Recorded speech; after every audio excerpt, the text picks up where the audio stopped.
Most traders gold में loss करते हैं, इसलिए नहीं कि ये मुश्किल है, बल्कि इसलिए कि उन्हें एनालाइज करना नहीं आता। They don't know how to analyse the chart correctly. ये वीडियो बड़ी इंपॉर्टेंट होने वाली है। उस वीडियो में हम आपको बताएंगे कि कैसे आप correctly forex spot gold market को एनालाइज कर सकते हैं। देखें, एक बात याद रखें, ट्रेडर्स रैंडम इंडिकेटर्स यूज करते हैं, हर मूव ट्रेड करते हैं और बिना स्ट्रक्चर के एंट्री ले लेते हैं, लेकिन गोल्ड रैंडम मूव नहीं करता।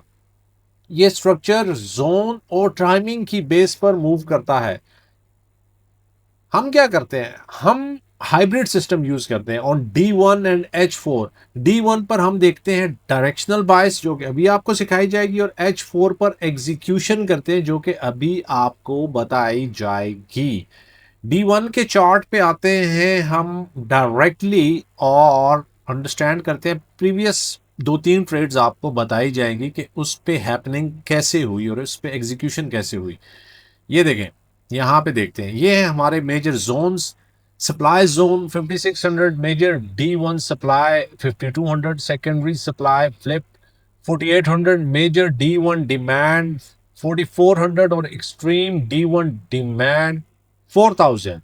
अच्छा, अब यहाँ पे आते हैं और ये हमारे पास चल रहा है D1 का चार्ट, मार्च का महीना है। और ये देखें, यहाँ पे देखते हैं 5200 का एरिया देखें, यहाँ पे हमें क्लियर रिजेक्शन मिली है। ये कैंडल देखें, ओके, रीटेस्ट किया मार्केट ने, a break down, retest to 5200 और इस कैंडल पे बड़ी स्ट्रॉन्ग क्लोज मिली है हमें बिलो 5200। जूम इन करते हैं,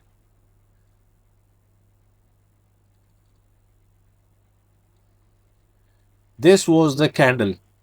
ठीक है, इस कैंडल के बाद हमारे पास ये कंफर्मेशन आ गई कि मार्केट इज बेरिश, क्योंकि जोन पे बड़ी स्ट्रॉन्ग रिजेक्शन हुई है। अच्छा, अब इसी चीज को हम देखेंगे H4 पे, और ये डेट बन रही है 12 मार्च 2026 को ये कैंडल बनी है। ये देखें, यहां पे ये कैंडल बनी,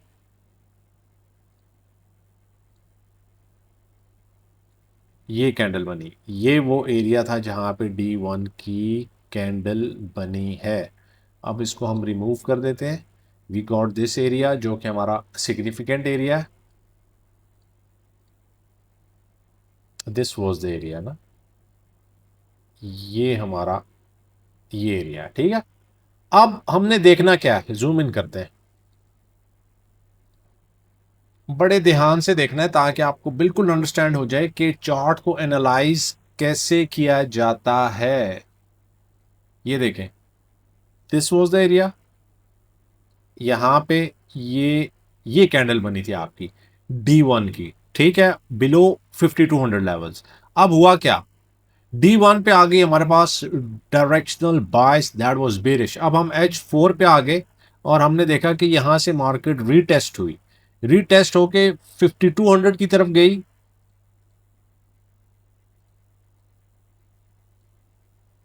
ये एरिया आपका 5200, 5200 की तरफ गई और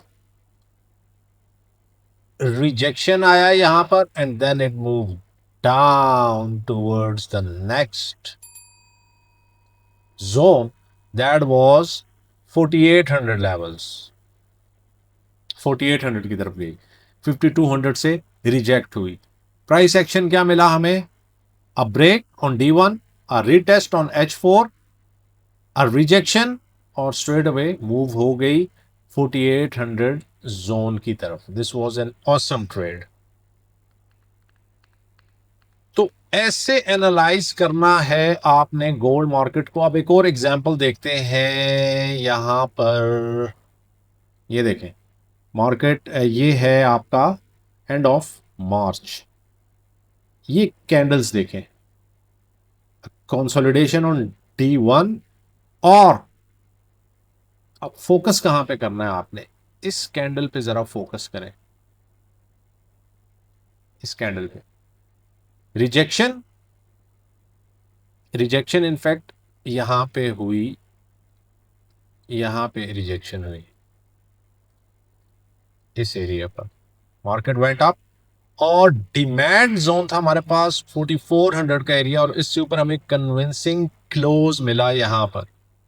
ये देखें कैंडल बड़ी कन्विंसिंगली यहाँ पे क्लोज हुई है। अब D1 पे आ गया हमारे पास bullish structure, will go and run to H4, और अब उस पे देखेंगे कि हमारा एग्जीक्यूशन का फ्रेमवर्क क्या बनता है। ये देखें, ये थी वो कैंडल जो बनी थी। ठीक है, इसको रिमूव करते हैं। इसका मतलब है कि ये वो जोन था जहां पे एक्शन लेना दरकार था, ये। ओके, अब बड़े ध्यान से देखें, रिजेक्शन आ गई, रिजेक्शन, होल्ड अबव आ गया, रीटेस्ट हुआ टूवर्ड्स 4400, और सीधी मार्केट 4800 की तरफ चली गई। D1 पे आपने लेनी है डायरेक्शनल बायस, H4 पे आपने लेना है एग्जीक्यूशन फ्रेमवर्क। ऐसे आपने चार्ट को एनालाइज करना है, प्रोफेशनल्स यही काम करते हैं, दे डू द सेम। यहाँ पे रिजेक्शन देखनी है आपने, रिजेक्शन अगर आती है तो that is a confirmation for the buy entry. याद रखें, रिस्क फिक्स्ड होता है 1%, एक ट्रेड एक टारगेट। अगर ये ट्रेड आपने ली है तो एक टारगेट आपका बनेगा, that would be 4800 levels. Stop loss आप अपना प्रीवियस लो जो आपका यहां पे है, यहां पे आप रखेंगे अपना स्टॉप लॉस। ठीक है, और ज्यादा वक्त हम लोग वेटिंग करते हैं, या होल्डिंग में होते हैं। वेटिंग उस वक्त करते हैं जब ट्रेड नहीं मिल रही होती, इट्स फॉर वीक्स। होल्डिंग उस वक्त करते हैं जब ट्रेड ओपन होती है, जैसे ये ट्रेड ओपन है तो इसमें हम वेट करेंगे फॉर वीक्स। देखा जाता है उसको कि ट्रेड कितनी लंबी जा सकती है, क्योंकि ट्रेडिंग में वेटिंग ही एज है। याद रखें स्ट्रक्चर रूल्स। तो ऐसे आपने अपने ट्रेडिंग स्ट्रक्चर को बना के ऐसे चार्ट को एनालाइज करना है। कोई रैंडम इंडिकेटर्स यूज नहीं करने, क्योंकि इंडिकेटर्स हमेशा आपको फॉल्स रीडिंग देंगे। उसकी वजह यह है कि they are just mathematical formulas. जब वो हैपन हो जाते हैं, वो सिग्नल आ जाता है, आप मार्केट में जाते हैं, मार्केट आपके अगेंस्ट चली जाती है। तो ये फ्यू एग्जांपल्स थी जो आपको समझाने के लिए दी गई। Hope you got the point, और उम्मीद है कि ये वीडियो आपको अच्छी लगी होगी। आप भी अगर हमारा हाइब्रिड सिस्टम यूज करना चाहते हैं, the link is given below. Thank you and good luck, bye.